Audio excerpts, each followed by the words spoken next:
ठंड में सुबह 4 बजे खाना खाने वाला ससुराल। मैं तो इस शादी के लहंगे में सच में बहुत ज्यादा परेशान हो गई हूँ। बहुत भारी लहंगा है। तभी कमरे में स्नेहा की सास आती है। बेटा तुम भी तो बहुत थक गई होगी, रेस्ट कर लो, फिर तुम आराम से 2-3 बजे उठना, ठीक है? 2-3 बजे उठने का नाम सुनकर स्नेहा के मन में खुशी छा जाती है और वो खुश होते हुए कहती है, ये यहाँ तो मजा आ गया। मेरे ससुराल वाले कितने अच्छे हैं, मुझे आराम से 2-3 बजे उठने की कह रहे हैं। ऐसे ससुराल वाले सबको दे, बस मेरे दुश्मनों को छोड़कर। इतना कहकर शांति वहां से चली जाती है। उसके बाद स्नेहा जल्दी से कपड़े बदलकर सो जाती है और अगले दिन वो लेट तक सोती रहती है। नीचे सुबह 4 बजे उठकर घरवाले उसका इंतजार कर रहे थे। अभी तक डाइनिंग टेबल खाली है और खाना नहीं बना। क्या बहू अभी तक खाना बना रही है? रिया रसोई में जाती है तो देखती है कि वहां पर कोई भी नहीं है और रसोई एकदम खाली है। तो वापस आकर रसोई में तो कोई भी नहीं है। अरे स्नेहा बहू अब तक उठी नहीं, अभी जाती हूँ। वहीं दूसरी तरफ जब शांति स्नेहा के कमरे का दरवाजा खटखटाती है तब स्नेहा नींद में चिड़चिड़ाते हुए कहती है, अरे कौन है जो सुबह सुबह हमारे घर का दरवाजा पीट रहा है? कहीं कोई भिखारी आ गया है क्या? अरे भाई हमारे पास कोई पैसा नहीं है, चले जाओ यहाँ से। ये बात बाहर खड़ी शांति के कानों तक पहुंच जाती है। तब वो और गुस्से में कहती है, अरे इसे मैं भिखारी नजर आ रही हूँ, अभी बताती हूँ। अरे बहू उठ जा, नहीं तो अभी सुबह ही तुझे तारे नजर आने लगेंगे।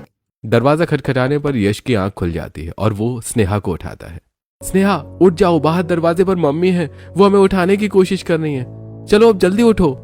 यश की बात सुनकर स्नेहा उठती है और नींद में दरवाजा खोलती है तो देखती है कि शांति तैयार होकर सामने खड़ी है।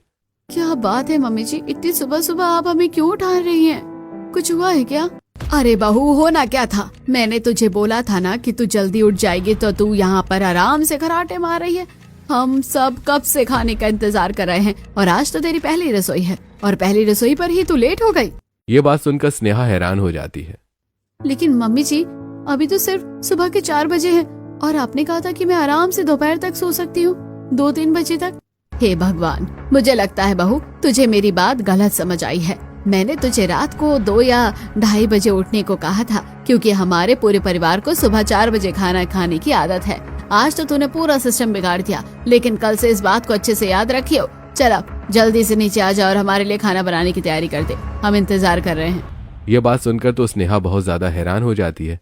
उसे कुछ समझ नहीं आ रहा था कि अचानक से ये सब क्या हो गया, लेकिन क्योंकि उसकी सास उसे खुद बोल कर गई थी इसलिए वो जल्दी से तैयार होकर नीचे जाती है जहाँ पर सभी डाइनिंग टेबल पर उसका इंतजार कर रहे थे। बेटा हमें बहुत जोर से भूख लगी है, तुम जल्दी से हमारे लिए खाना बना दो। हाँ भाभी, हम लोग कब से आपका इंतजार कर रहे हैं, लेकिन आपने तो बहुत देर कर दी। अब आप जल्दी से हमारे लिए कुछ भी बना दो। ठीक है, मैं अभी सबके लिए खाना बना कर लाती हूँ। उसके बाद स्नेहा रसोई में जाती है और वो सभी के लिए खाने में आलू गाजर की सब्जी और साथ में गर्मा गर्म चपाती सेकती है और उसके साथ वो थोड़ा सा सूजी का हलवा भी बना देती है क्योंकि आज उसकी पहली रसोई थी और सभी को खाना परोसती है। खाना देखकर सभी का मुंह बन जाता है। एक तो आज तूने हमें पूरे सुबह के 5:30 बजे खाना दिया है, वो भी इतनी लेट, और ऊपर से तूने हमारे लिए खाने में इतना कम खाना बनाया है। बिल्कुल सही कहा छोटी बहू, हमें तुमसे बिल्कुल भी ये उम्मीद नहीं थी। अरे तुम कम से कम खाने में 2 सब्जी और 1-2 तरह का रायता भी बनाना चाहिए था और साथ में सलाद वगैरह भी होना चाहिए था, और चावल तो बिल्कुल भी है ही नहीं।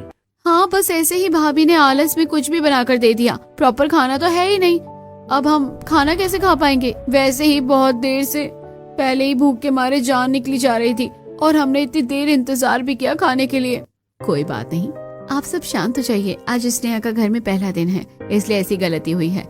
मैं तो कहती हूँ कि कुछ दिन स्नेहा जब हर रोज सुबह का खाना बनाएगी तब जाकर उसे प्रैक्टिस होगी और तब जाकर उसे कहीं हमारा हिसाब किताब पता चलेगा। इसलिए कल से सुबह का खाना स्नेहा को ही बनाना चाहिए। सच में बड़ी बहू तो बिल्कुल सही कह रही है। और छोटी बहू याद रखना, आगे से ऐसा नहीं होना चाहिए। आज तुम्हारी जेठानी तुम्हें सब कुछ समझा देगी और उसके बाद तुम्हें भी वैसे ही करना है। जी मम्मी जी बिल्कुल। पहले ही दिन अपने ससुराल में ये सारी बातें सुनकर स्नेहा का दिमाग तो हौच पौच हो जाता है, लेकिन वो उससे समय ज्यादा कुछ नहीं कहती। उसके बाद स्नेहा सभी के खाना खाने के बाद रसोई में जब बर्तन साफ कर रही थी तो मुझे तो आज मेरे ससुराल वालों ने कुछ ज्यादा ही बड़ा झटका दे दिया है। भला सुबह 4 बजे कौन खाना खाता है? मुझे तो कुछ समझ ही नहीं आ रहा।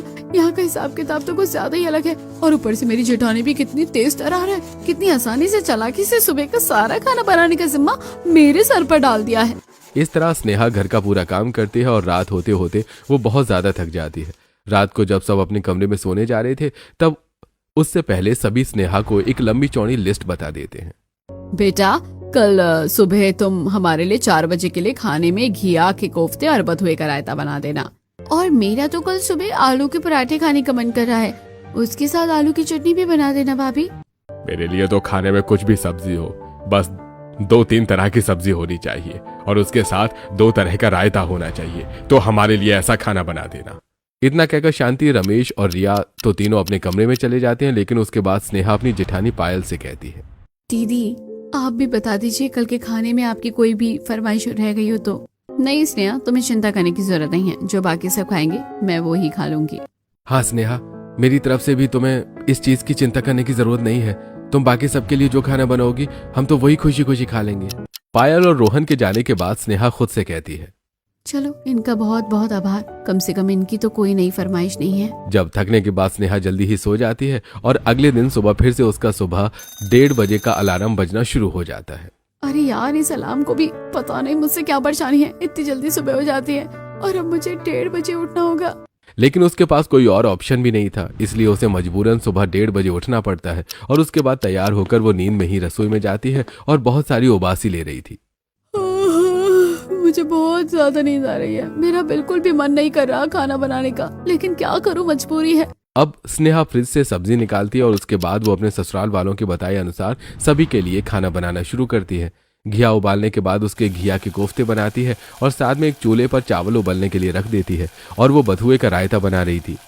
बताओ भला 4 बजे सुबह कौन इतना हैवी खाना खाता है? अरे कम से कम सुबह 4 बजे चाय नाश्ता करते तो मुझे वो भी समझ आता, लेकिन मेरे ससुराल वाले कितने अजीब हैं कि इन्हें सुबह सुबह 4 बजे प्रॉपर खाना चाहिए। और इन महाशयों के नखरे तो देखो, 2 तरह की सब्जी होनी चाहिए, 2 तरह का रायता होना चाहिए, चटनी भी होनी चाहिए और साथ में सलाद भी होना चाहिए। बस इतना ही नहीं, उनके साथ चावल भी होने चाहिए। अब रायता बनाने के बाद स्नेहा काफी देर तक सिलबट्टे पर चटनी पीसती है। चटनी भी इन लोगों को सिलबट्टे की ही खानी है, मिक्सी की तो नहीं।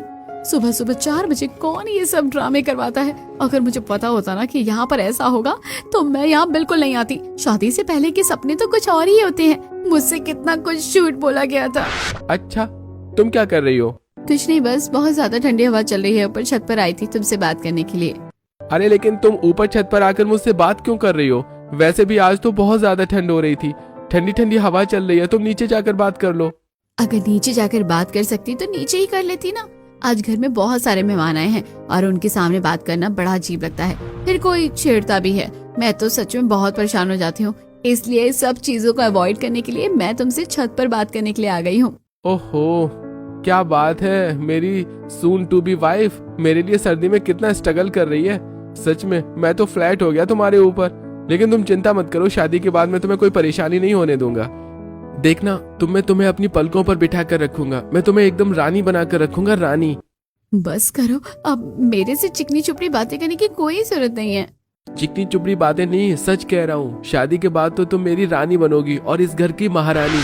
अब पता चल रहा है मुझे कि मुझे कहाँ की महारानी बनाया गया है। अरे महारानी नहीं, मुझे तो इस घर की नौकरानी बनाकर रख दिया है। शादी से पहले तो इतनी चिकनी चुपड़ी बातें होती हैं, बस पूछो ही मत। और अब देखो क्या हाल हो रहा है मेरा। अब चटनी पीसने के बाद स्नेहा आटा तैयार करती है और उसके बाद सभी के लिए गर्मा गर्म फुलके बनाती है। वहीं दूसरी तरफ बाकी सब भी अपने कमरों से उठकर तैयार होने के लिए डाइनिंग टेबल पर आकर खाना खाने के लिए बैठ जाते हैं। लगता है आज तो बहुत जल्दी उठ गई है, आज रसोई से खाना बनाने की आवाज जो आ रही है। सिर्फ आवाज ही नहीं बल्कि आज तो रसोई से बहुत ही स्वादिष्ट खुशबू भी आ रही है। अब स्नेहा सभी के लिए अलग अलग तरह का खाना बनाकर परोसती है, जिसके बाद ये सब देखकर आज सभी ससुराल वालों के चेहरे पर खुशी छा जाती है। आज तो सच में बहू तूने कमाल कर दिया, एक तो एकदम समय पर खाना दिया है आज तूने हमें, और ऊपर से इतना सब कुछ बनाया है। सच में आज तो कमाल हो गया। मुझे तो बहुत ही अच्छी खुशबू आ रही है। अब हम चलो जल्दी से खाना खाना शुरू करते हैं और देखते हैं कि आज छोटी बहू ने हमारे लिए कैसा खाना बनाया है। उसके बाद सभी खाना खाना शुरू करते हैं और आज सभी को स्नेहा के हाथ का खाना बहुत अच्छा लगता है। सच में कमाल कर दिया बहू, तूने तो आज खाना सच में बहुत अच्छा बनाया है। हमें तो मजा ही आ गया ऐसा खाना खाकर। मुझे भी खाना बहुत स्वादिष्ट लग रहा है। घिया के कोफ्ते तो बहुत अच्छे बने हैं, साथ में बथुए और पालक का रायता भी बहुत अच्छा बनाया है बहू। हाँ भाभी, मानना पड़ेगा, आज तो सच में खाना बहुत अच्छा है। आप तो पायल भाभी से भी ज्यादा स्वादिष्ट खाना बनाती है। अब से हर रोज सुबह 4 बजे आप ही हमारे लिए खाना बनाना। ये बात सुनने के बाद तो स्नेहा अपना माथा पीट लेती है और मन में सोचती है, हे भगवान, ये क्या हो गया। मुझे तो अब पछतावा हो रहा है कि मैंने आज गलती से भी इतना अच्छा खाना क्यों बना दिया। अब मुझे हर रोज रात को सोने के बजाय रात को जाकर इनके लिए सुबह 4 बजे का खाना बनाना होगा। अब क्योंकि सभी सुबह जल्दी 4 बजे खाना खा लेते थे, इसलिए उन सभी को 6 बजे फिर से भूख लगती है और तब स्नेहा को बुलाकर कहते हैं, बेटा हमें भूख लग रही है, तुम हमारे लिए थोड़ा चाय नाश्ता बना दो। हाँ बेटा, मेरा तो आज चाय के साथ समोसे खाने का मन कर रहा है। तुम एक काम करो, चाय के साथ समोसे बना दो, मजा ही आ जाएगा। हाँ पापा, आपने तो बिल्कुल मेरे मन की बात छीन ली। मेरा भी समोसे खाने का मन कर रहा है। अब सभी की फरमाइश होने के बाद फिर से स्नेहा रसोई में जाती है और 6 बजे तक सभी के लिए चाय नाश्ता बनाती है। वो एक कढ़ाई में सभी के लिए समोसे तल रही थी। जब इतनी जल्दी सुबह 4 बजे उठकर सब खाना खा लोगे तो आखिर बाद में तो भूख लगेगी ही। मुझे तो समझ नहीं आता कि आखिर सब सुबह 4 बजे उठकर क्या करते हैं। पहले इन्हें 4 बजे खाना खाना होता है और उसके बाद सुबह 6 बजे इन्हें चाय नाश्ता चाहिए होता है। सारे काम उल्टे कर रहे हैं, बस मेरी नींद हराम करनी है इन लोगों को। उसके बाद स्नेहा सभी को चाय नाश्ता बनाकर देती है। बहू ने तो चाय समोसा बहुत ही स्वादिष्ट बनाया है, इसे खाकर तो बहुत ही ज्यादा मजा आ रहा है। सच में बहुत स्वादिष्ट है, मजा ही आ गया खाना खाकर तो। हाँ बिल्कुल, अब चाय नाश्ता करने के बाद भूख नहीं लगेगी। अब आराम से पेट में काफी कुछ चला गया है, अब ठीक है। ये सब देख देख कर स्नेहा को बहुत ज्यादा गुस्सा आ रहा था, इसलिए वो आज अपने ससुराल वालों से बात करने के बारे में सोचती है और उन्हें सारी बात बताती है। मम्मी जी, जब आप सभी अपने काम पर 7 बजे के बाद जाते हैं और सुबह 4 बजे खाना खाने के बाद जब सभी को दोबारा 6 बजे चाय नाश्ता करना होता है तो आप सभी डायरेक्ट सुबह 6 ही बजे खाना क्यों नहीं खा लेते? अरे बेटा, पहले तुम्हारे ससुर जी को 6 बजे से ही पहले घर से निकलना पड़ता था, जिसकी वजह से हम सभी को 4 बजे खाना खाना पड़ता था और टिफिन पैक करके देना पड़ता था मुझे। बस तभी से हमारी ये आदत बनी हुई है। अगर हमें 4 बजे खाना ना मिले तो हम परेशान हो जाते हैं। क्या है ना, आदत इतनी आसानी से नहीं बदल सकती। तो मम्मी जी, आप लोगों को सुबह 4 बजे खाना खाने की ये जब आदत डालनी पड़ी होगी तब स्टार्टिंग में आपको बहुत परेशानी हुई होगी ना? हाँ बेटा, बिल्कुल परेशानी तो हुई थी। तो फिर आप इस आदत को छोड़कर जब दूसरी आदत बनाएंगे तब उसके लिए भी थोड़ी सी परेशानी होगी, लेकिन बाद में धीरे धीरे जब आदत पड़ जाएगी तब सब ठीक हो जाएगा। आप एक बार मेरे कहने पर कोशिश तो करके देखिए। नहीं बेटा, हमें कोई जरूरत नहीं है। सुबह 4 बजे उठना बहुत अच्छा होता है और सुबह 4 बजे उठकर खाना खाना अब हमारी बहुत सालों की आदत बन चुकी है और इतने सालों की आदत को छोड़ना बिल्कुल भी आसान नहीं होता है। स्नेहा को तो आदत बदलने के लिए पूरी तरीके से मना कर दिया जाता है। उसके बाद स्नेहा फिर से पूरा दिन जब घर का काम करती है और जब वो दोपहर में छत पर कपड़े सुखाने जाती है तब सामने वाली पड़ोसन उससे कहती है, क्या बात है, मैं तुम्हें देख रही हूँ कि तुम कुछ खिलखिलाती हुई नजर नहीं आ रही हो। शादी करने के बाद पछता रही हो क्या? अरे आपने तो बिल्कुल सही कहा, मेरे मन की बात छीन ली। सच में पहले तो शादी का लड्डू बड़ा अच्छा लग रहा था, लेकिन अब जब शादी का लड्डू खा लिया है तो बहुत ज्यादा पछतावा हो रहा है। अरे अरे क्या हुआ, मैं तो तुमसे सिर्फ मजाक में ऐसा कह रही थी, लेकिन तुम क्यों पछता रही हो? मुझे हर रोज सुबह 4 बजे मेरे ससुराल वालों के लिए प्रॉपर खाना जो बनाना पड़ता है और वो खाना बनाने के लिए मुझे रात को 1:30 बजे ही उठना पड़ता है, जबकि मैं रात को 11 बजे सोती हूँ। ये तो तुम्हारे साथ सच में बहुत गलत हुआ। हमारे यहाँ अभी घर में बच्चे भी नहीं हैं, इसलिए हम सब तो आराम से सर्दियों में 7 बजे उठते हैं, लेकिन तुम्हारे ससुराल वालों ने ये पता नहीं कौन सा अजीब सा नियम बना रखा है। मेरी तो समझ से बाहर है ये। मेरी भी समझ से बाहर है, लेकिन अब कर क्या सकते हैं? लेकिन तुम्हें इसका सोल्यूशन निकालना चाहिए, वरना इस तरीके से तो बहुत ज्यादा मुसीबत हो सकती है। अब अगले कुछ दिनों तक स्नेहा को सर्दी में सुबह 1:30 बजे उठकर अपने ससुराल वालों के लिए सुबह 4 बजे का खाना बनाना पड़ रहा था, जिसकी वजह से वो बहुत ज्यादा परेशान हो रही थी। वहीं दूसरी तरफ वो अपनी जेठानी से भी हेल्प नहीं ले सकती थी, क्योंकि माफ करना स्नेहा, लेकिन मैं सुबह 4 बजे के खाने में तुम्हारी मदद नहीं कर सकती। तुम तो जानती ही हो कि मेरा वर्क फ्रॉम होम रहता है। अब मुझे वर्क फ्रॉम होम भी करना है और मैं घर का बाकी काम भी करती हूँ तो थक जाऊंगी, इसलिए तुम सुबह का काम अपने जिम्मे ले लो।